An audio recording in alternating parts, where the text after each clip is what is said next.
রাজনীতির মাঠে আলোচিত নাম গোলাম মোহাম্মদ কাদের বা জিএম কাদের। ভাই হুসাইন মোহাম্মদ এরশাদের মৃত্যুর পর জাতীয় পার্টির হাল ধরেন তিনি।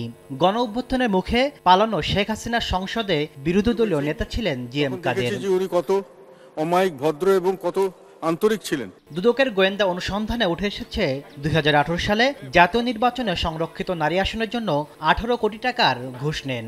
পদ বাণিজ্য করতে ৩০১ সদস্য বিশিষ্ট কমিটিকে দ্বিগুণ করে হাতিয়ে নেন কোটি কোটি টাকা।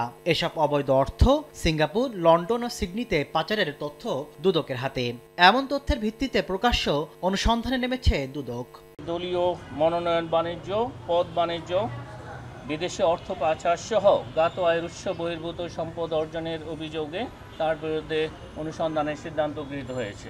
এদিন আওয়ামী লীগের জ্যেষ্ঠ নেতা ও ১৪ দলের সমন্বয়ক আমির হোসেন আমু, তার মেয়ে ও শালিকার বিরুদ্ধে ৩ মামলা করেছে দুদক। মামলায় প্রায় ৪০ কোটি টাকার অবৈধ সম্পদ ও প্রায় ১৫০ কোটি টাকার সন্দেহজনক লেনদেনের অভিযোগ আনা হয়েছে।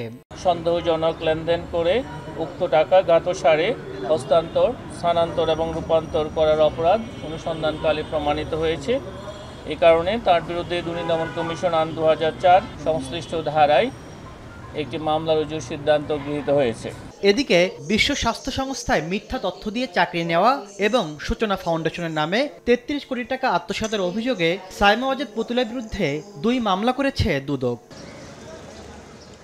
তাসলিম তৌহিদ, সময় সংবাদ, ঢাকা।